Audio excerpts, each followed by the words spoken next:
ശക്തമാകുകയാണ്. കാര്യം മണ്ണിൻ്റെ പ്രാധാന്യം എത്രത്തോളം ഉണ്ട് എന്നുള്ളത് നമ്മളെ ബോധ്യപ്പെടുത്തുകയാണ്. കാര്യം മനുഷ്യ നീ മണ്ണാകുമെന്ന് പറയുമ്പോൾ ഞാനും നമ്മളെല്ലാവരും മണ്ണിൻ്റെ ഉൽപ്പന്നങ്ങളാണ്. എന്ന് വെച്ചാൽ മണ്ണിലുള്ള വിഭവങ്ങളാണ് എൻ്റെയും നിങ്ങളുടെ ഓരോരുത്തരുടെയും ശരീരത്തിൽ നമ്മുടെ ജീവൻ നിലനിർത്തുവാൻ ഏറെ സഹായിക്കുന്നത്. ഇതിന് കാരണക്കാരായിട്ടുള്ള ആരാണെന്ന് ചോദിച്ചാൽ ഹരിത സസ്യങ്ങളാണ്. അപ്പോൾ തീർച്ചയായിട്ടും നമ്മുടെ കൃഷിയുടെ ഉപാധി അത് തന്നെയാണ്. സസ്യങ്ങളെ വളർത്തുന്നു, അവയിൽ നിന്ന് കിട്ടുന്ന ഉൽപ്പന്നങ്ങൾ നമ്മുടെ ആഹാര ഉപാധിയായി മാറുന്നു. അപ്പോൾ മണ്ണിലെ വിഭവം നമ്മുടെ ശരീരത്തേക്ക് എത്തുന്ന ഒരു ഇടനില വിഭാഗമാണ് ഹരിത സസ്യങ്ങൾ.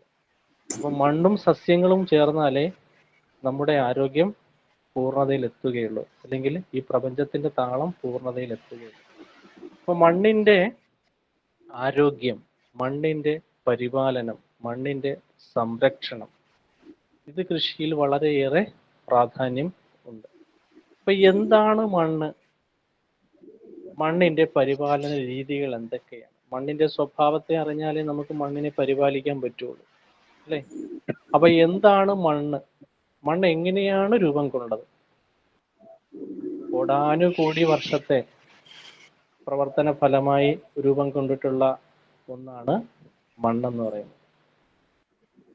എത്രയോ വർഷം മണ്ണ് രൂപം കൊള്ളുവാൻ പ്രകൃതിയും കാലാവസ്ഥയും പ്രകൃതി ശക്തികളും സൂക്ഷ്മ ജീവജാലങ്ങളും ഭൂമിയിലെ ആദിമ സസ്യവർഗമായ ആൽഗകള് അങ്ങനെ പലതും സഹായിച്ചതിന്റെ ഒരു ആകത്തുകയാണ് മണ്ണിന്റെ രൂപീകരണത്തിന് സഹായിക്കുന്നത്.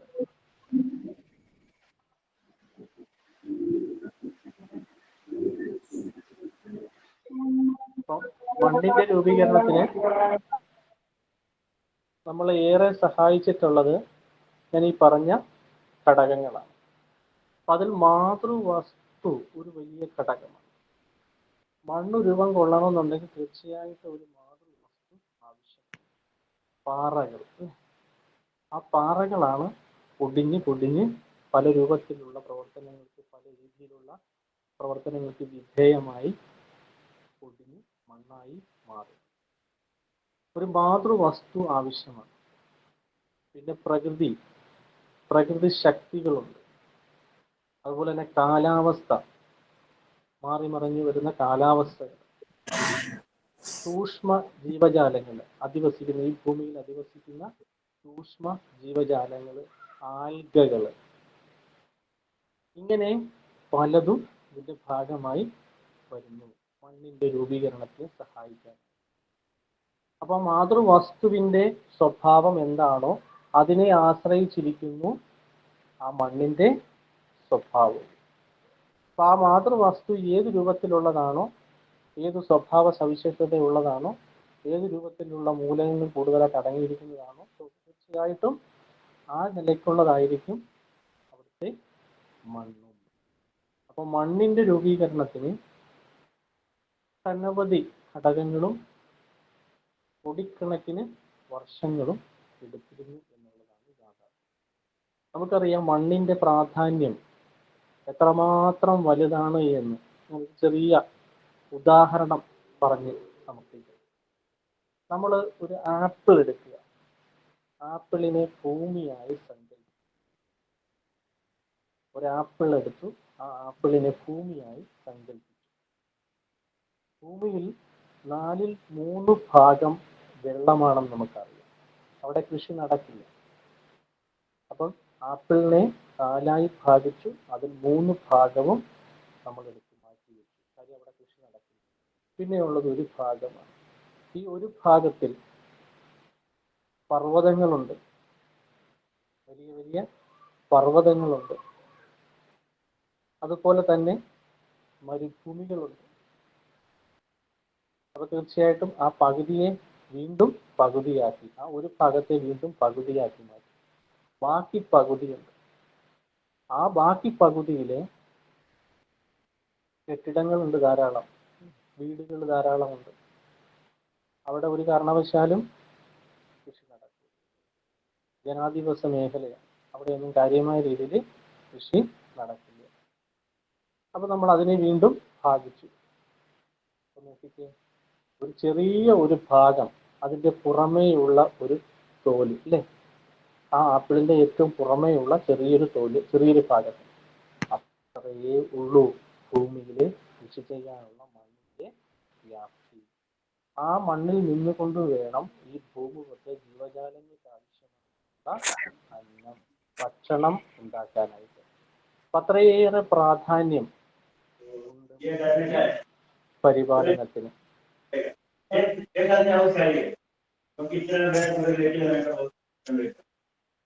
മണ്ണിന്റെ പരിപാലനത്തിന് ഉള്ള ഒരു മഹത്വം, പ്രാധാന്യം എന്താണ് എന്ന് ഈ ഒരു ചെറിയ അവതരണത്തിലൂടെ നമുക്ക് ബോധ്യമായി. അപ്പൊ ഇനിയാണ് നമുക്ക് നമ്മുടെ ഈ കൈ വന്നിട്ടുള്ള ഈ മണ്ണിനെ അക്ഷയപാത്രം എന്ന് വേണം വിളിക്കാം അല്ലെ.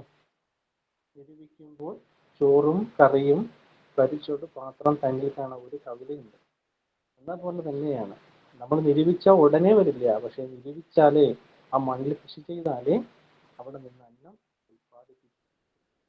അപ്പം അന്നദാതാവാണ് യഥാർത്ഥത്തിൽ നമ്മുടെ കൃഷിയിടം. ആ കൃഷിയിടത്തെ മരുഭൂമിയാക്കാതെ വിളഭൂമിയാക്കി നിലനിർത്തുക എന്നുള്ള ഒരു പ്രാഥമിക ഉത്തരവാദിത്തം നമുക്ക് ഓരോരുത്തർക്കും ഉണ്ട്. അപ്പൊ മണ്ണിനെ വിളഭൂമിയാക്കുക.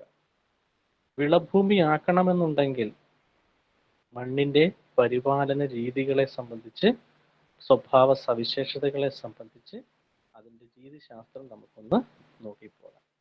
അപ്പൊ നോക്കുക, മണ്ണ് പ്രധാനമായും 4 ഘടകങ്ങൾ രൂപം കൊണ്ടിട്ടുണ്ട്, അല്ലെങ്കിൽ മണ്ണിലെ പ്രധാനപ്പെട്ട 4 ഘടകങ്ങളുണ്ട്.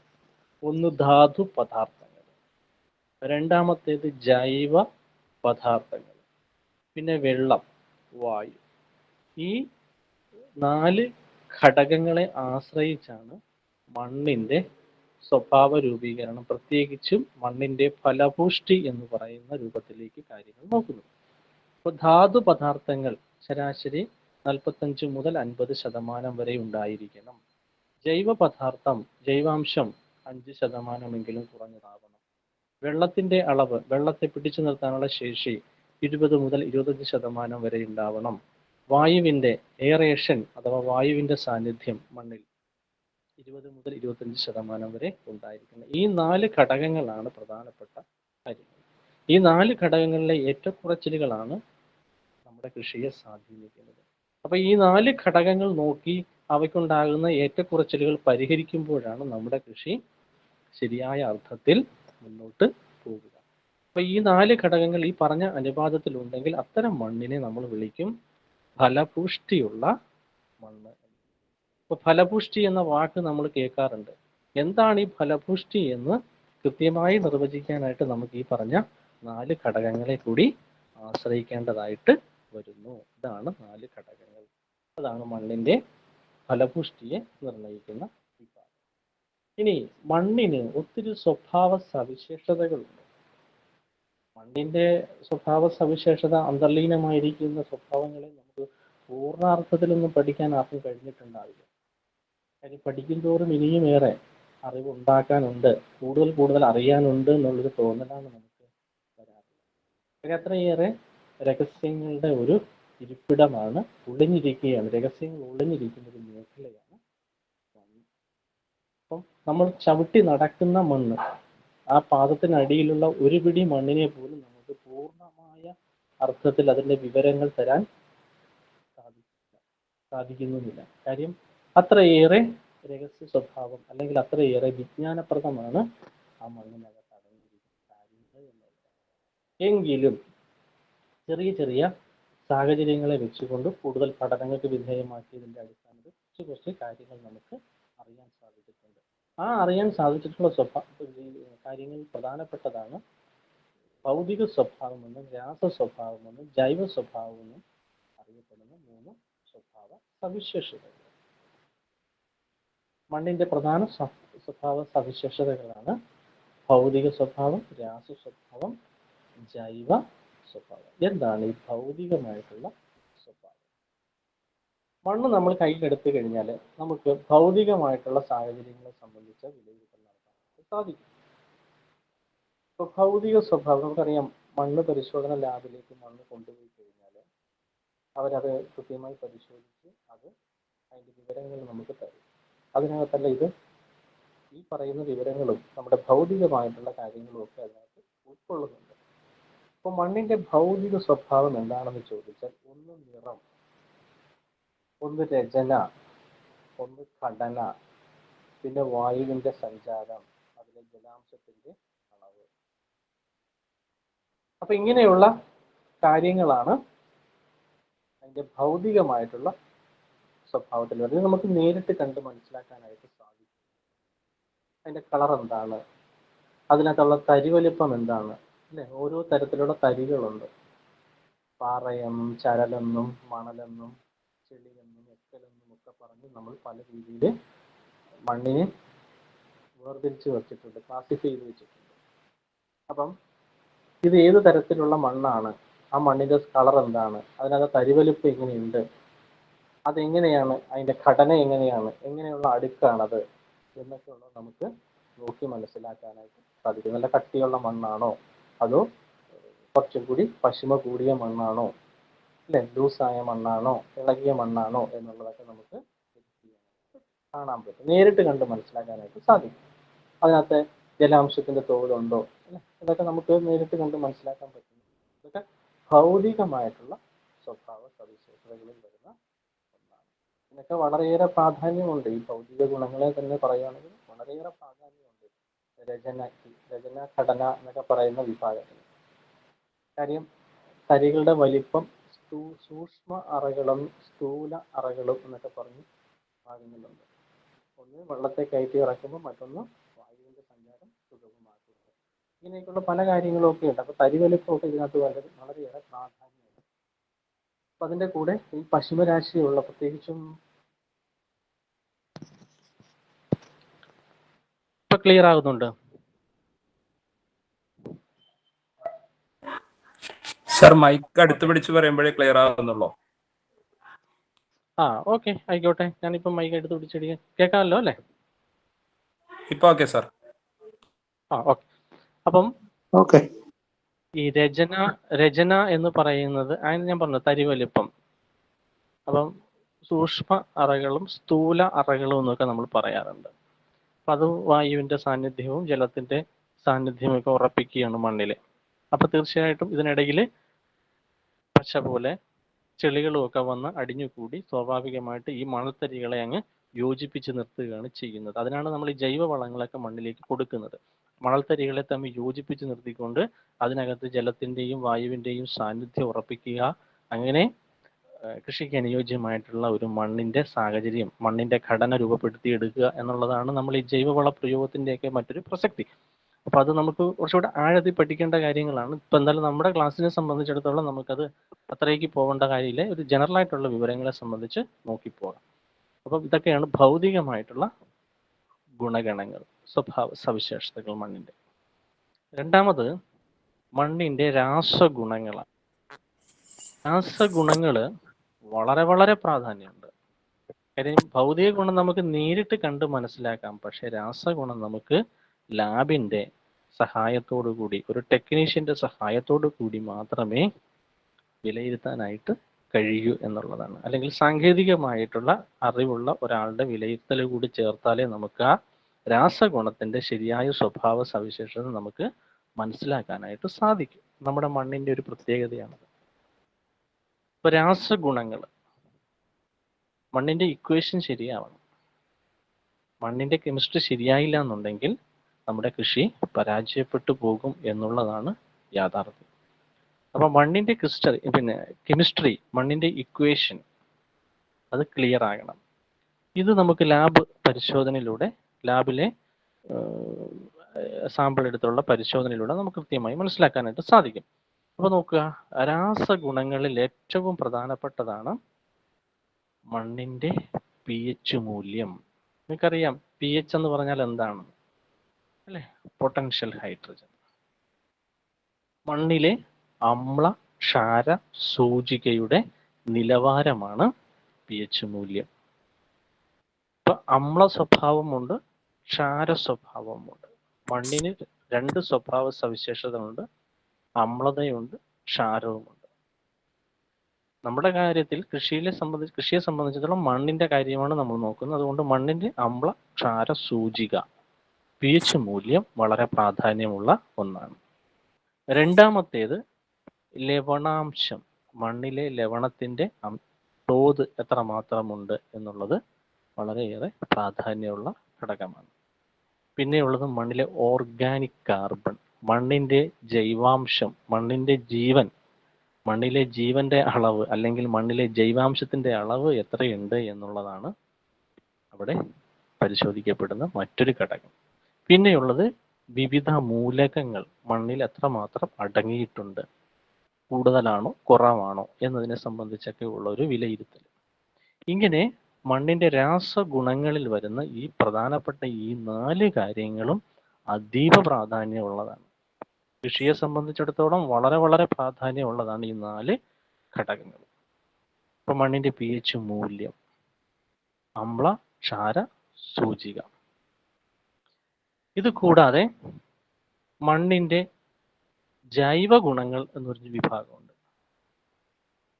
മണ്ണിന്റെ ജൈവ ഗുണം ഞാൻ പറഞ്ഞു, ഭൗതികമുണ്ട്, രാസമുണ്ട്, ജൈവമുണ്ട്. അപ്പൊ ഇത് മണ്ണിന്റെ ജൈവ ഗുണമാണ്. അതിനകത്ത് എന്തൊക്കെ ഘടകങ്ങളാണ് വരിക? കുമിളുകൾ. കുമിളെന്ന് പറഞ്ഞാൽ വെള്ളത്തിൽ വരുന്ന കുമിളല്ല, ഈ മുളച്ചു നിൽക്കുന്ന അതല്ല, പൊട്ടിപ്പോകുന്ന അതല്ല. കുമിൾ എന്ന് വെച്ചാൽ ഫംഗസ്, പൂപ്പൽ, അതൊരു വിഭാഗമാണ്. പിന്നെയുള്ളത് ബാക്ടീരിയ, പിന്നെ പ്രോട്ടോസോവ, പിന്നെ ആക്നോമൈസൈറ്റ്, പിന്നെ നിമാവിര, അങ്ങനെയുള്ള വിഭാഗങ്ങൾ വരും. ഒന്ന് ആലോചിച്ച് നോക്കുക, മണ്ണിന്റെ ജൈവ ഗുണങ്ങളിൽ വരുന്നതാണ് ഈ പറഞ്ഞ വിഭാഗങ്ങളെല്ലാം. ഇതെല്ലാം ജീവനുള്ളതാ അല്ലേ? അപ്പൊ മണ്ണിന്റെ ജൈവ സ്വഭാവം, മണ്ണിലെ ജൈവാംശം ജീവന്റെ തുടിപ്പാണ് അല്ലെ, ജീവന്റെ അംശമാണ്, ജീവനുള്ളതാണ്, ജീവൻ ഉൾക്കൊള്ളുന്നതാണ്. അങ്ങനെ ജീവനുള്ള മണ്ണിലേക്ക് ജീവാണുക്കൾ കൂടുതലായി വളരണമെന്നുണ്ടെങ്കിൽ, ആ ജീവനുള്ള മണ്ണായി മാറണമെന്നുണ്ടെങ്കിൽ അവിടെ ജൈവവളങ്ങളുടെ സാന്നിധ്യം ആവശ്യത്തിലേറെ വേണ്ടി വരുന്നു എന്നുള്ളതാണ്. അപ്പൊ മണ്ണിന്റെ ജൈവ ഗുണങ്ങളിൽ വരുന്നതാണ് കുമിളുകൾ, പിന്നെയുള്ളത് ബാക്ടീരിയ, പിന്നെ പ്രോട്ടോസോവ, ആക്ടിനോമൈസൈറ്റ്, നിമാവിരകൾ ഒക്കെ വിഭാഗത്തിൽ വരും. അപ്പൊ അതിൽ മണ്ണിൽ നല്ലതുമുണ്ട്, സസ്യങ്ങളെ സഹായിക്കുന്നതുമുണ്ട്, സസ്യങ്ങൾക്കെതിരായി അവയുടെ പ്രവർത്തനം തടസ്സപ്പെടുത്തുന്നതുമുണ്ട്. ഇത് രണ്ടും നമ്മുടെ ഈ മണ്ണിൽ ഉണ്ടെന്നുള്ളതാണ് യാഥാർത്ഥ്യം. പക്ഷെ ഇവയുടെ വളർച്ചയും കാര്യങ്ങളും ഒക്കെ നിർണയിക്കപ്പെടുക നമ്മൾ നേരത്തെ കണ്ട മണ്ണിന്റെ രാസ സ്വഭാവത്തെ കൂടി ആശ്രയിച്ചാണ്. മണ്ണിന്റെ രാസ സ്വഭാവത്തിന്റെ നിലവാരം എന്താണോ അതിനെ കൂടി ആശ്രയിച്ചിരിക്കുന്നു മണ്ണിന്റെ ജൈവ സ്വഭാവം കൂടുകയും കുറയുകയും ഒക്കെ ചെയ്യുന്ന. അവിടെയുള്ള ജീവജാലങ്ങളുടെ വംശവർദ്ധനവും കൂടുതലും കുറവും ഒക്കെ അതിനെ കൂടെ ആശ്രയിച്ച് നിൽക്കുന്നു എന്നുള്ളതാണ്. അപ്പം കുമിളുകൾ, നമുക്കറിയാം കുമിളുകൾ പൂപ്പൽ വർഗ ജീവജാലങ്ങളാണ് അല്ലെ, പൂപ്പൽ വർഗ വിഭാഗത്തിൽ വരുന്നു, അഥവാ ഫംഗസ് എന്ന് നമ്മൾ പറയും. പലതരത്തിലുള്ള രോഗങ്ങൾക്ക്, സസ്യരോഗങ്ങൾക്ക് കാരണമായിട്ടുള്ളത് ഫംഗസുകളാണ്. അതിൽ ഏറ്റവും നല്ലൊരു ഉദാഹരണം പറയാവോ ഫംഗസ് രോഗത്തിന്? കുമിളുകൾക്ക് ഉദാഹരണം, സസ്യങ്ങളിൽ ഉണ്ടാവുന്ന രോഗത്തിന് ഉദാഹരണം? ഒരു സിമ്പിൾ ഉദാഹരണം പറഞ്ഞാൽ ക്വിക്ക് വിൽറ്റ് അഥവാ ദ്രുതവാട്ടം. ഇത് ഏത് വിളയെ ബാധിക്കുന്നതാ ഈ ദ്രുതവാട്ടം? കുരുമുളക്.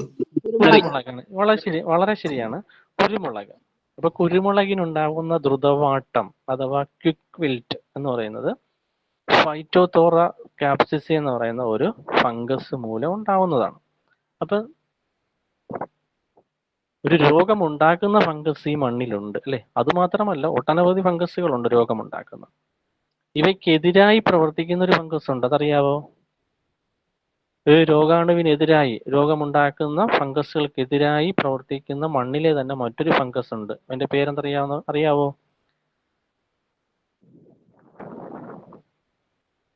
ട്രൈക്കോഡർമ കേട്ടിട്ടുണ്ടോ? ട്രൈക്കോഡർമ കേട്ടിട്ടുണ്ട്. ആ ഓക്കെ ഓക്കെ ഓക്കെ. അപ്പം ട്രൈക്കോഡർമ സസ്യരോഗങ്ങൾക്ക് രോഗകാരികളായിട്ടുള്ള ഫംഗസുകളെ നിയന്ത്രിക്കുവാനുള്ള ഒരു മിത്ര ഫംഗസ് ആണ്. അപ്പൊ ഇവ രണ്ടുപേരും ഉണ്ട് നമ്മുടെ ഈ മണ്ണില്. പക്ഷെ ഇവയുടെ വളർച്ച കൂടുകയോ കുറയുകയോ ഒക്കെ ചെയ്യുന്നത് മണ്ണിന്റെ രാസ സ്വഭാവത്തെ കൂടി ആശ്രയിച്ചാണ്. ഉദാഹരണം പറയാൻ വേണ്ടി ഞാൻ ചോദിച്ചതേ ഉള്ളൂ ഇത് രണ്ട് കാര്യങ്ങൾ. അപ്പൊ അതാണ് കുമിളുകൾ എന്ന് പറയുന്ന വിഭാഗം. പിന്നെയുള്ളത് ബാക്ടീരിയ. എനിക്ക് നമ്മുടെ ഈ മണ്ണിലെ ജീവജാലങ്ങളിൽ മുന്തിയ വിഭാഗം അല്ലെങ്കിൽ ഉള്ള പിന്നെ മണ്ണിലുള്ള ജീവിവർഗത്തിന്റെ പകുതിയും ബയോമാസിന്റെ പകുതിയും കൈയടക്കി വെച്ചിരിക്കുന്നത് ബാക്ടീരിയയാണ്. ഈ ബാക്ടീരിയ ശരിക്കും പറഞ്ഞാൽ സൂക്ഷ്മ അണുവാണ്. നമുക്ക് മൈക്രോസ്കോപ്പിന്റെ സാന്നിധ്യത്തിൽ ഇവയുടെ സാന്നിധ്യം അറിയാനായിട്ട് സാധിക്കുകയുള്ളൂ. അപ്പം ബാക്ടീരിയ സസ്യങ്ങളെ സഹായിക്കുന്നതുമുണ്ട്, സസ്യങ്ങളുടെ പ്രവർത്തനങ്ങൾക്കെതിരായി പ്രവർത്തിക്കുന്നുണ്ട്. ഉദാഹരണം പറയാവോ? ഏതൊക്കെയാണ്? നമ്മൾ ഈ രണ്ട് കാര്യങ്ങളാണല്ലോ കൂടുതൽ നോക്കുന്നത്, കുമിളും ബാക്ടീരിയയും. ബാക്ടീരിയൽ വിൽറ്റ് എന്ന് കേട്ടിട്ടുണ്ടോ? ബാക്ടീരിയൽ വാട്ടം. പച്ചക്കറികൾ നിന്ന നിപ്പിൽ വാടിപ്പോകുന്നു, ഇഞ്ചിക്ക് ഉണ്ടാവുന്നു. വിൽറ്റ്, വാട്ടരോഗം. അപ്പൊ പച്ചക്കറികളിലെ പ്രത്യേകിച്ചും വഴുതന വർഗ വിളകളിലെ ബാധിക്കുന്ന ബാക്ടീരിയൽ വാട്ടം, അതൊരു തരം ബാക്ടീരിയ, രോഗകാരിയായ ബാക്ടീരിയയുടെ സാന്നിധ്യമാണ് ആ രോഗത്തിന് കാരണമാകുന്നത്. അതേസമയം അവയ്ക്കെതിരായി അവയെ നിയന്ത്രിക്കുവാനുള്ള മിത്ര ബാക്ടീരിയയുടെ പേരെന്തുവാ? അല്ലെങ്കിൽ സസ്യങ്ങൾക്ക് സഹായകരമായിട്ടുള്ള മിത്ര ബാക്ടീരിയയുടെ പേരെന്താണ്? സ്യൂഡോമോണാസ്. വളരെ കറക്റ്റ് ആണ്, സ്യൂഡോമോണാസ്. ഓർക്കുക, മിത്ര ബാക്ടീരിയയുമുണ്ട്, സസ്യങ്ങളെ നശിപ്പിക്കാൻ പാകത്തിലുള്ള രോഗാണുക്കളായിട്ടുള്ള ബാക്ടീരിയകളും ഉണ്ട്. അപ്പൊ ഇവയെല്ലാം നമ്മുടെ മണ്ണിൽ സമ്മിശ്രമായിട്ടുണ്ട്. ഇവയുടെയൊക്കെ വളർച്ച കൂടുകയോ കുറയുകയോ ഒക്കെ ചെയ്യുന്നത്, ഇതിൽ ആര് കൂടുതലായിട്ട് വളരണം കൂടുതലായിട്ട് വളരണ്ട എന്നൊക്കെ തീരുമാനിക്കുന്നത് മണ്ണിന്റെ സ്വഭാവ സവിശേഷത, പ്രത്യേകിച്ച് രാസ സ്വഭാവമാണ് എന്നുള്ളത് ഇമ്പോർട്ടൻ്റ് ആയിട്ട് പറയാൻ വേണ്ടിയാണ് ഞാനിത് സൂചിപ്പിച്ചത്. ഓക്കെ. പിന്നെയുള്ളത് പ്രോട്ടോസോവ, ആക്ടിനോമൈസൈറ്റ്, നിമാവിരകൾ, ഇങ്ങനെയുള്ള കുറേ ജീവജാലങ്ങൾ, പിന്നെ മണ്ണിരയൊക്കെ ഇതിന്റെ ഭാഗമായി വരുന്നുണ്ട്, ആൽഗകളൊക്കെ വരുന്നുണ്ട്, നമ്മുടെ മണ്ണിൽ കാണുന്നുണ്ട്. ഇവരെല്ലാമാണ് മണ്ണിന്റെ ജൈവ ഗുണങ്ങളിൽ ജൈവ സ്വഭാവത്തെ നിർണ്ണയിക്കുന്ന ഘടകങ്ങൾ. അപ്പൊ മണ്ണിന്റെ ഭൗതികവും രാസവും ജൈവവുമായിട്ടുള്ള സ്വഭാവ സവിശേഷതകൾ ഒരു പൊതു അവതരണം കിട്ടിയല്ലോ. ഇനി പ്രധാനപ്പെട്ട ഒരു ഘടകം എന്ന് പറയുന്നത് മണ്ണിന്റെ രാസ സ്വഭാവത്തിലെ ഏറ്റവും പ്രധാനപ്പെട്ട ഒരു ഘടകം എന്ന് പറഞ്ഞാൽ മണ്ണിന്റെ pH മൂല്യമാണ്. pH മൂല്യം അഥവാ അമ്ല ക്ഷാര സൂചിക എന്ന് ഞാൻ പറഞ്ഞു. അപ്പോൾ മണ്ണിന്റെ അമ്ല ക്ഷാര സൂചിക, അമ്ല സ്വഭാവം എന്ന് പറയുന്നത് pH സ്കെയിൽ അറിയാമല്ലോ, 0 മുതൽ 14 വരെ വരുന്നതാണ് അല്ലെ. അതിൽ 7 എന്ന് പറയുന്നത് ന്യൂട്രൽ ആണ്. 7 മുതൽ 14 വരെ ആൽക്കലൈൻ സ്വഭാവം അഥവാ ക്ഷാര സ്വഭാവമൊന്നും, 7 താഴേക്ക് 0 വരെ വരുന്നത് അമ്ല സ്വഭാവമായിട്ടും കണക്കാക്കുന്നു. താഴേക്ക് വരുന്നതനുസരിച്ച് അമ്ലത കൂടിയും മുകളിലേക്ക് പോകുന്നതനുസരിച്ച് അമ്ലത കുറഞ്ഞും വരുന്നു. 7 ശേഷം ചെറിയ രീതിയിൽ ആൽക്കലൈൻ സ്വഭാവം കാണിക്കുന്നു. നമ്പർ കൂടുന്നതനുസരിച്ച് ആൽക്കലൈൻ സ്വഭാവം അഥവാ ക്ഷാര സ്വഭാവം വളരെ കൂടുതലായി കണ്ടുവരുന്നു. അപ്പൊ ഇതാണ് മണ്ണിന്റെ pH സ്കെയില്. അപ്പൊ ഇതിനെ ആസ്പദമാക്കിയാണ് മണ്ണിന്റെ അമ്ലക്ഷാര സൂചിക നമ്മൾ വിലയിരുത്തുന്നത്. അമ്ല സ്വഭാവമാണോ ക്ഷാര സ്വഭാവമാണോ എന്ന് വിലയിരുത്തുക. അപ്പൊ അമ്ല സ്വഭാവമാണെങ്കിൽ നമ്മൾ അമ്ലത ക്രമീകരിക്കുവാനുള്ള ഉപാധികൾ ചെയ്യും. എന്താണ് ഈ അമ്ലത എന്ന് പറയുന്നത്? മണ്ണിലെ ഹൈഡ്രജൻ അയോൺസിന്റെ സാന്നിധ്യമാണ് എന്ത്? അമ്ലത. ഹൈഡ്രോക്സിൽ അയോൺസിന്റെ സാന്നിധ്യമാണ് ക്ഷാര സ്വഭാവം അഥവാ ആൽക്കലൈൻ സ്വഭാവം എന്ന് പറയും. അസിഡിക് എന്ന് പറയുന്നത് ഹൈഡ്രജൻ അയോൺസും ആൽക്കലൈൻ സ്വഭാവം അഥവാ ക്ഷാര സ്വഭാവം എന്ന് പറയുന്നത് ഹൈഡ്രോക്സിൽ അയോൺസും ആണ്. H+ അയോൺസും OH- അയോൺസും. അതാണ് H+ അയോൺസ് എന്ന് പറഞ്ഞാൽ ഹൈഡ്രജൻ അയോൺസ്, ഹൈഡ്രോക്സിൽ അയോൺസ് എന്ന് പറഞ്ഞാൽ OH- അയോൺസ്. ഇത് സ്വാഭാവികമായിട്ടും വെള്ളത്തിന്റെ അംശമൊക്കെ മണ്ണിൽ കൂടുന്നതനുസരിച്ച് അവിടെ ഉണ്ടാവുന്ന പ്രതിഭാസങ്ങളാണ്. അപ്പൊ ഈ പറഞ്ഞതുപോലെ മണ്ണിൽ അമ്ല ക്ഷാര സൂചിക വരുമ്പോൾ അതിനെ ആസ്പദമാക്കിയാണ് നമ്മൾ അവിടെ കുമ്മായം അല്ലെങ്കിൽ ഡോളോമൈറ്റ് അങ്ങനെയൊക്കെയുള്ള പലതരത്തിലുള്ള വസ്തുക്കൾ, കാൽസ്യം സംയുക്തങ്ങൾ മണ്ണിലേക്ക് കൊടുക്കുന്നത്. അപ്പൊ മണ്ണിൽ ഈ അമ്ല സ്വഭാവം, പ്രത്യേകിച്ചും ഹൈഡ്രജൻ അയോൺസിന്റെ സാന്നിധ്യം അധികരിച്ചു കഴിഞ്ഞാൽ ഒട്ടനവധി പ്രശ്നങ്ങൾ വരാറുണ്ട്. അപ്പൊ നനവ് കൂടിയ മണ്ണില് ഇവയുടെ സാന്നിധ്യം, അസിഡിറ്റി വളരെ കൂടുതലായിരിക്കും. അതേസമയം മഴ ദുർലഭമായി ലഭിക്കുന്ന മണ്ണ് ഡ്രൈ ആയിരിക്കും. അവിടെ സോഡിയം അയോൺസിന്റെ സാന്നിധ്യം വരുമ്പോഴാണ് ആൽക്കലൈൻ സ്വഭാവമായിട്ട് കണക്കാക്കുന്നത്. അപ്പൊ നമുക്ക് നോക്കാം ആ ചാർട്ടോ. Availability chart.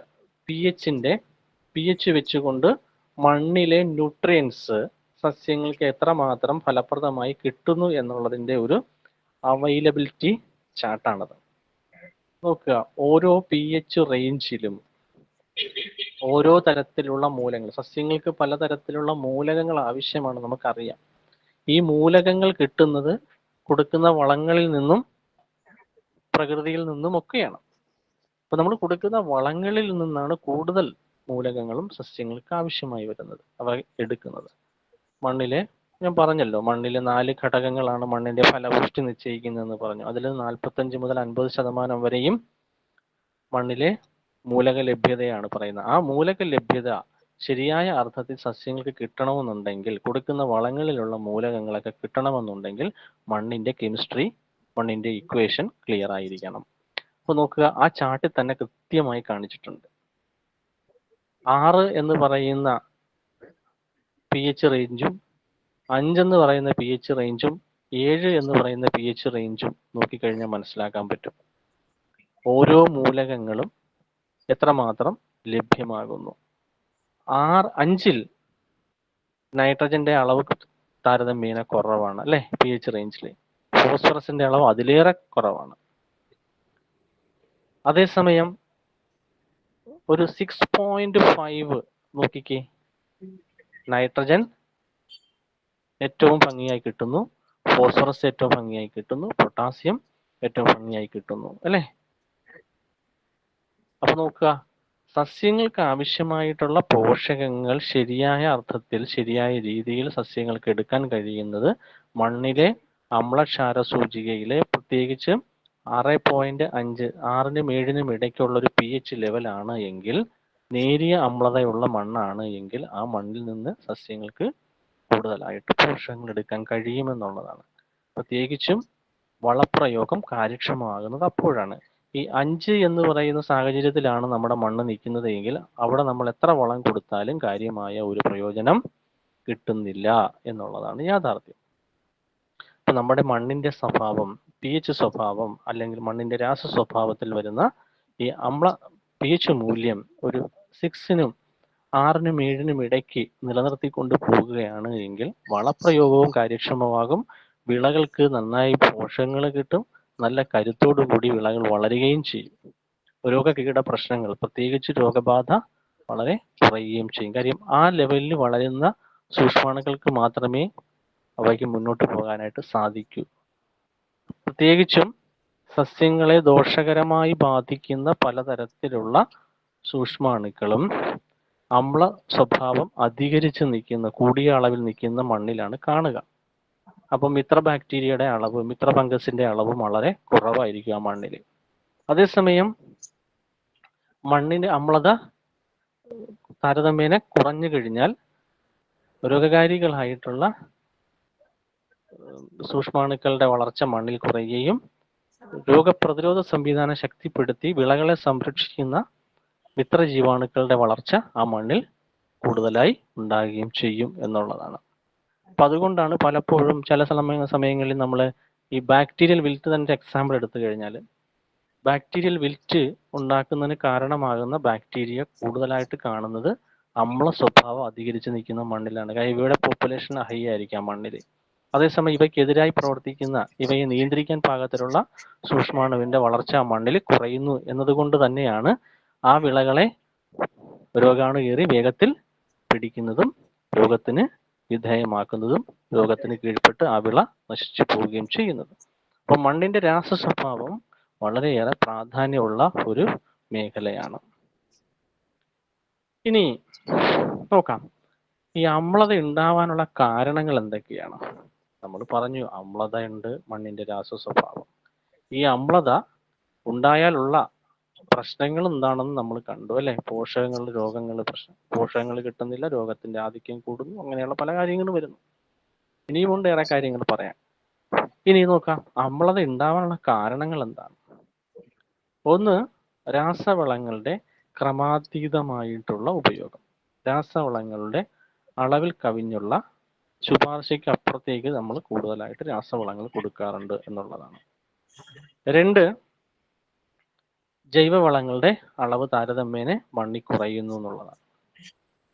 മഴ ഒരു ഘടകമാണ്. പിന്നെ ആസിഡ് റെയിൻ നമ്മൾ കേട്ടിട്ടുണ്ട്, അമ്ലമഴ, അതും ഒരു ഘടകമാണ്. വേരുകൾ, സസ്യങ്ങളുടെ വേരുകളുടെ പ്രവർത്തനം അമ്ലതയ്ക്ക് കാരണമാകുന്നു. മണ്ണിലെ സൂക്ഷ്മ വിഭാഗം ജീവജാലങ്ങളുടെ പ്രവർത്തനം അമ്ലതയ്ക്ക് കാരണമാകുന്നു. എന്ന് കരുതി നമുക്ക് സസ്യങ്ങൾക്ക് വേരില്ലാണ്ട് മുന്നോട്ട് പോകാൻ പറ്റില്ല. അപ്പം സ്വാഭാവികമായിട്ട് അവിടെ ഉണ്ടാവുന്ന അമ്ലത നമുക്ക് ക്രമീകരിച്ചേ പറ്റും. സൂക്ഷ്മാണുക്കളുടെ പ്രവർത്തനം മണ്ണിൽ ആവശ്യമാണ്, നമുക്ക് അവയുടെ പ്രവർത്തനവും ഉപയോഗപ്പെടുത്തിയേ പറ്റൂ. മഴ നമുക്ക് വേണ്ടാന്ന് പറയാൻ കഴിയില്ല. നമുക്ക് മണ്ണിൽ വെള്ളത്തിന്റെ സാന്നിധ്യം വേണം, മഴ വേണം, എങ്കിലേ നമ്മുടെ കൃഷി മുന്നോട്ട് പോകും. അതുമൂലം ഉണ്ടാവുന്ന അമ്ലത നമുക്ക് ക്രമീകരിക്കേണ്ടതായി വരും. പിന്നെയുള്ളത് രാസവളങ്ങളുടെ ക്രമവിരുദ്ധമായിട്ടുള്ള ഉപയോഗം, ക്രമാതീതമായിട്ടുള്ള ഉപയോഗം നമുക്ക് പരിമിതപ്പെടുത്തേണ്ടതായിട്ട് വരും. അങ്ങനെ പല കാര്യങ്ങൾ കൂടി നമുക്ക് നോക്കിയാലേ നമ്മുടെ മണ്ണിന്റെ അമ്ലതയൊന്ന് ക്രമീകരിച്ചെടുക്കാനായിട്ട് സാധിക്കുകയുള്ളൂ. ഇനി ഇങ്ങനെയുള്ള അമ്ലത ഈ രൂപത്തിൽ മണ്ണിൽ എങ്ങനെയാണ് അമ്ലത ഉണ്ടാവുന്നത് എന്ന് നമ്മൾ കണ്ടു. അപ്പൊ ഇങ്ങനെയുള്ള അമ്ലത വരുന്ന ആ മണ്ണിന്റെ പൊതുവായ ചില സ്വഭാവ സവിശേഷതകൾ നമ്മൾ ഡയഗ്രാം വഴി ചില കാര്യങ്ങൾ കണ്ടു. ഇത് കൂടാതെ പൊതുവായ ചില സ്വഭാവ സവിശേഷതകളും ഉണ്ട്. കാൽസ്യം, മഗ്നീഷ്യം, പൊട്ടാസ്യം ഇവയുടെ അളവ് നന്നേ കുറയും മണ്ണില്. നമുക്കറിയാം കാൽസ്യത്തിന്റെ സ്വഭാവം എന്താണെന്ന്. സസ്യങ്ങളിൽ നാമ്പിടാൻ, അഗ്രമുകുളങ്ങൾ രൂപം കൊള്ളാനായിട്ട് ഏറെ സഹായിക്കുന്ന ഒരു മൂലകമാണ് കാൽസ്യം അല്ലെ. നാമ്പ് വിടരാൻ അല്ലെ, നാമ്പിട്ട് വരാൻ, മുകുളങ്ങൾ രൂപം കൊള്ളാൻ, പുതിയ പുതിയ ബ്രാഞ്ചുകൾ രൂപം കൊള്ളുവാൻ ഏറെ സഹായിക്കുന്ന, എന്ന് വെച്ചാൽ ഗ്രോത്തിനെ സഹായിക്കുന്ന ഒരു ഏറ്റവും പ്രധാനപ്പെട്ട ഒരു മൂലകമാണ് കാൽസ്യം. അപ്പൊ ഇവയുടെ സാന്നിധ്യം, അമ്ല സ്വഭാവമുള്ള മണ്ണിൽ കാൽസ്യത്തിന്റെയും മഗ്നീഷ്യത്തിന്റെയും പൊട്ടാസ്യത്തിന്റെയും ഒക്കെ അളവ് വളരെ കുറവായിരിക്കും. അപ്പൊ അമ്ലത അധികരിച്ച് നിൽക്കുന്ന മണ്ണാകുമ്പോൾ ഒന്ന് ആലോചിച്ച് നോക്കിയേ, നമ്മൾ എത്ര കൊടുത്താലും ചെടിക്ക് എടുക്കാൻ കഴിയുന്നില്ല. ആ മണ്ണിൽ നിന്ന് ഈ മൂലകങ്ങൾ വിളകൾക്ക് കാര്യമായ ഒരു ഗുണവും ചെയ്യുന്നില്ല എന്നുള്ളതാണ്. അതുപോലെ തന്നെ അലൂമിനിയം, അയൺ, സിങ്ക്, കോപ്പർ ഇവയുടെ അളവ് മണ്ണിൽ കൂടുകയും ചെയ്യും. അങ്ങനെ വരുമ്പോഴേക്കും രോഗകാരികളായിട്ടുള്ള ജീവാണുക്കളുടെ പ്രവർത്തനം ആ മണ്ണിൽ കൂടുതലായിട്ടുണ്ടാകുന്നു എന്നുള്ളതാണ്. ചില മൂലകങ്ങൾ മണ്ണിൽ ഉറച്ചു പോകും. അങ്ങനെ ഒരു ഉദാഹരണമാണ് ഫോസ്ഫേറ്റ് ഫിക്സേഷൻ എന്ന് പറയും. മണ്ണിൽ ഫോസ്ഫറസ് ഉണ്ടാവാം, ഫോസ്ഫറസ് പക്ഷെ മണ്ണിൽ ഉറച്ചു പോകും. അപ്പൊ ഇങ്ങനെ ഉറച്ചു പോകുന്ന ഫോസ്ഫറസിനെ പിന്നെ വിഘടിപ്പിക്കണമെങ്കിൽ ജീവാണുക്കളുടെ സാന്നിധ്യം ആവശ്യമാണ്. പ്രത്യേകിച്ച് മിത്ര ജീവാണുക്കളുടെ സാന്നിധ്യം ആവശ്യമാണ്. നമ്മൾ ജീവാണു വളങ്ങളെ പറ്റി കേട്ടിട്ടുണ്ടാവും. നൈട്രജൻ ജീവാണു, ഫോസ്ഫറസ് ജീവാണു, പൊട്ടാഷ്യം ജീവാണു. നൈട്രജൻ ജീവാണുവിൽ വരുന്നതാണ് അസോസ്പൈറിലം, അസറ്റോബാക്ടർ, റൈസോബിയം എന്നൊക്കെ പറഞ്ഞ് നൈട്രജൻ ജീവാണു. ഫോസ്ഫറസ് ആണെങ്കിൽ ഫോസ്ഫേറ്റ് സോലുബിലൈസിങ് ബാക്ടീരിയ നമ്മൾ കേട്ടിട്ടുണ്ട്, ഫോസ്ഫോ ബാക്ടീരിയ. ഇത് വേണം മണ്ണിൽ, ഇതുണ്ടെങ്കിലേ മണ്ണിലെ ഫോസ്ഫറസിനെ വിഘടിപ്പിച്ച് കൊടുക്കൂ. അതുപോലെ തന്നെ പൊട്ടാഷ് മൊബിലൈസിങ് ബാക്ടീരിയ, ഫ്രാൻചോറിയ ഓറൻഷ്യ എന്ന് പറയുന്ന ഒരു ബാക്ടീരിയയാണ് പൊട്ടാഷ് മൊബിലൈസിങ് ബാക്ടീരിയ. ഇതൊക്കെ ജീവാണു വളം എന്നൊരു വിഭാഗത്തിൽ വരുന്നതാണ്. അത് നമുക്ക് പ്രത്യേകമായി പഠിക്കാം. ഇപ്പൊ ജീവാണുക്കളുടെ സാന്നിധ്യം കൃഷിയിടങ്ങളിൽ ആവശ്യമാണ്. ഇപ്പം ഈ മണ്ണിൽ ഉറച്ചു പോയ സംയുക്തങ്ങളെ വിഘടിപ്പിച്ചെടുക്കാൻ ഈ ജീവാണുക്കൾക്ക് സാധിക്കും. പ്രത്യേകിച്ച് ഫോസ്ഫറസ് ജീവാണു, പൊട്ടാഷ് ജീവാണുവിനൊക്കെ സാധിക്കും എന്നുള്ളതാണ്. അതുപോലെ തന്നെ അമ്ല സ്വഭാവം അധികരിച്ച മണ്ണിൽ മിത്ര ബാക്ടീരിയയുടെ പ്രവർത്തനങ്ങൾ താരതമ്യേന കുറവായിരിക്കും. ചില കുമിളുകൾ, രോഗകാരികളായിട്ടുള്ള കുമിളുകളുടെ വളർച്ച ഞാൻ പറഞ്ഞു. കുരുമുളകിന്റെ ദ്രുതവാട്ടത്തിന് കാരണം ഫൈറ്റോത്തോറ കാപ്സിസി എന്ന് പറയുന്ന ഫംഗസ് ആണെന്ന് പറഞ്ഞു. അപ്പൊ ഇങ്ങനെയുള്ള രോഗകാരികളായിട്ടുള്ള കുമിളുകളുടെ പ്രവർത്തനവും നമ്മുടെ മണ്ണിൽ അധികരിക്കുന്നു എന്നുള്ളതാണ് യാഥാർത്ഥ്യം. അപ്പൊ അമ്ല സ്വഭാവമുള്ള മണ്ണിന്റെ ഒരു പൊതു സ്വഭാവമാണ് നമ്മളിപ്പോൾ കണ്ടത്. ഇനി ഈ അമ്ലത എങ്ങനെ നമുക്ക് നിയന്ത്രിക്കാൻ പറ്റും എന്നുള്ളതാണ്. ഈ അമ്ലത എങ്ങനെ നമുക്ക് നിയന്ത്രിക്കാൻ പറ്റും? അമ്ലത നിയന്ത്രിക്കണമെന്നുണ്ടെങ്കിൽ പലവിധ ഉപാധികളുണ്ട്. Calcium oxide, calcium hydroxide, calcium carbonate, calcium magnesium carbonate. എന്ന് വെച്ചാൽ പച്ച മലയാളം പറഞ്ഞ കക്ക, നീറ്റ് കക്ക, കുമ്മായം, പിന്നെയോ ഡോളോമൈറ്റ്. കക്കാപ്പൊടി, നീറ്റിയ കക്ക, അതിനകത്തേക്ക് വെള്ളം ചേർത്ത് കഴിയുമ്പോൾ അത് പൊടിഞ്ഞു വരും അല്ലെ, കുമ്മായം, പിന്നെയോ ഡോളോമൈറ്റ്, കാൽസ്യം മഗ്നീഷ്യം കാർബണേറ്റ് എന്നറിയപ്പെടുന്ന ഡോളോമൈറ്റ്. ഇവയൊക്കെ മണ്ണിന്റെ അമ്ലത ലഘൂകരിക്കാനുള്ള, ക്രമീകരിക്കാനുള്ള ഉപാധികളാണ്. ഇവയൊക്കെ മണ്ണിൽ കൊടുക്കുന്നത് നമുക്ക് ഇഷ്ടമുള്ള അളവിൽ കൊടുക്കാൻ കഴിയില്ല. മണ്ണിന്റെ അമ്ല സ്വഭാവം എന്താണ് എന്ന് കൃത്യമായ ഒരു വിലയിരുത്തൽ നടത്തി അതിനാനുപാതികമായിട്ടുള്ള കാൽസ്യം സംയുക്തങ്ങളെ മണ്ണിലേക്ക് കൊടുക്കാൻ പറ്റും. അത് നിർദ്ദേശിക്കുന്ന അളവിൽ നിർദ്ദേശിക്കുന്ന സമയങ്ങളിൽ കൊടുക്കണം എന്നുള്ളതാണ്. അല്ലാതെ നമുക്ക് ഇഷ്ടമുള്ള രീതിയിൽ കൊടുത്തു കഴിഞ്ഞാൽ മണ്ണിന്റെ സ്വഭാവം, ഘടന ഇതെല്ലാം മാറിപ്പോകും. മണ്ണിലെ സൂക്ഷ്മാണുക്കളുടെ പ്രവർത്തനത്തെ അത് കാര്യമായി സ്വാധീനിക്കുകയും ചെയ്യും. അത് മണ്ണിന്റെ സ്വഭാവത്തെ, മണ്ണിന്റെ ഘടനയെയൊക്കെ വളരെയേറെ ദോഷകരമായി ബാധിക്കും എന്നുള്ളതാണ്. അതുകൊണ്ട് കൃത്യമായ ഒരു വിലയിരുത്തൽ, സാങ്കേതികമായിട്ട് അറിവുള്ള ഒരാളുടെ നിർദ്ദേശത്തിന്റെ അടിസ്ഥാനത്തിൽ മാത്രമേ ഇവയൊക്കെ മണ്ണിലേക്ക് എന്ത് അളവിൽ കൊടുക്കണം എന്നുള്ളത് തീരുമാനിച്ച് ചെയ്യാൻ പാടുള്ളൂ. നോക്കുക, നമ്മൾ ഇത്രയും നേരം കണ്ടത് അമ്ല സ്വഭാവമുള്ള മണ്ണിന്റെ പൊതുവായ സവിശേഷതകളാണെങ്കിൽ ക്ഷാര സ്വഭാവമുള്ള മണ്ണിന്റെ സവിശേഷതകൾ. പൊതുവേ നമ്മുടെ നാട്ടിലെ ക്ഷാര സ്വഭാവമുള്ള മണ്ണ് താരതമ്യേന വളരെ വളരെ വളരെ കുറവാണ്. നമ്മുടെ നാട്ടിൽ കൂടുതലായിട്ടാണ് ഉള്ളത് അമ്ല സ്വഭാവമുള്ള മണ്ണാണ്. ഇപ്പൊ സസ്യങ്ങളുടെ വേരുകൾ ദുർബലമാകുക, മണ്ണിന് കട്ടി കൂടി വരിക, ചിലതരം അയോണുകൾ നിശ്ചിത അളവിലും കൂടുതലായി കാണുക, ഫോസ്ഫറസ്, മോളിബ്ഡിനം ഇവയുടെ ലഭ്യത കുറയുന്നു, വളപ്രയോഗം കാര്യക്ഷമവുമാവില്ല മണ്ണിൽ കൊടുത്തു കഴിഞ്ഞാൽ. ഇതൊക്കെ ആൽക്കലൈൻ സ്വഭാവം അഥവാ ക്ഷാര സ്വഭാവം കാണിക്കുന്ന മണ്ണിന്റെ ഒരു പൊതുവായ സവിശേഷതയാണ്. ക്ഷാര സ്വഭാവത്തെ നിയന്ത്രിക്കാൻ ജിപ്സം അഥവാ കാൽസ്യം സൾഫേറ്റ് കൃത്യമായ രീതിയിൽ പറയുന്ന അളവിൽ അവിടുത്തെ ക്ഷാര സ്വഭാവം എത്രയാണ് എന്ന് വിലയിരുത്തി സാങ്കേതികമായി തരുന്ന അറിവിന്റെ അടിസ്ഥാനത്തിൽ അവിടെ ഉപയോഗപ്പെടുത്താവുന്നതാണ്. ഇതാണ് അമ്ല ക്ഷാര സൂചിക. അമ്ലത വന്നാൽ ചെയ്യേണ്ട രീതികൾ, ക്ഷാര സ്വഭാവം വന്നാൽ ചെയ്യേണ്ട രീതികൾ.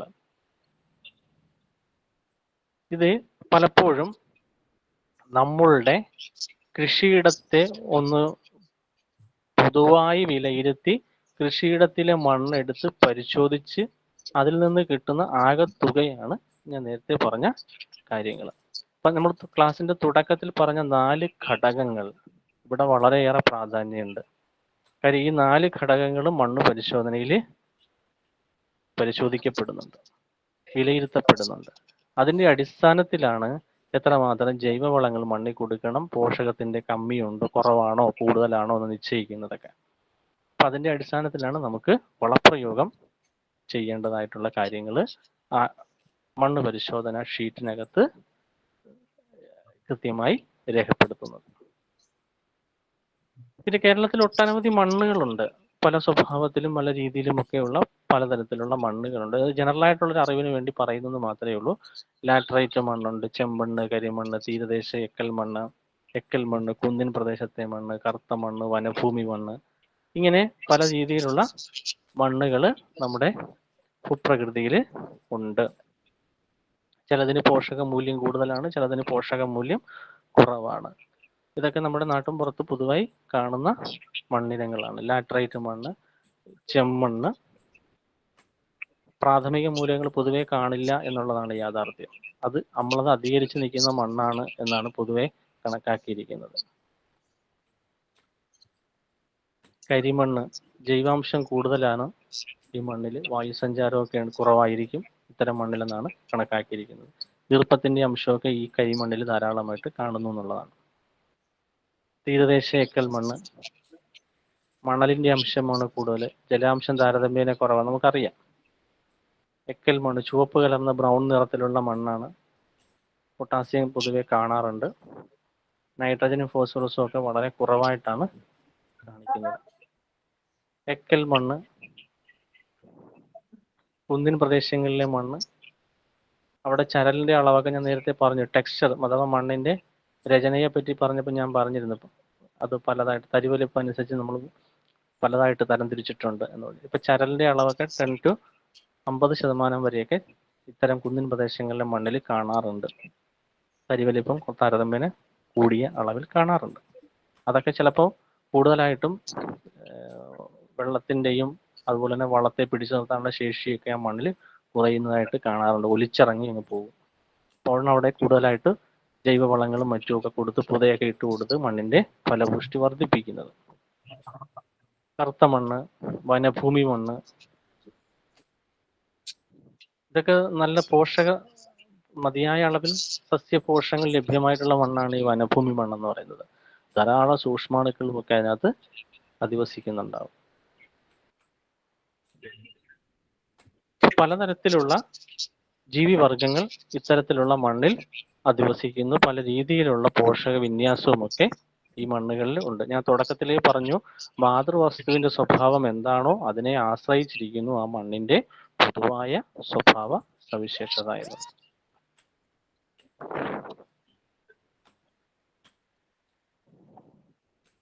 ഇനി മറ്റൊന്ന്, ശാസ്ത്രീയ മണ്ണ് പരിശോധന.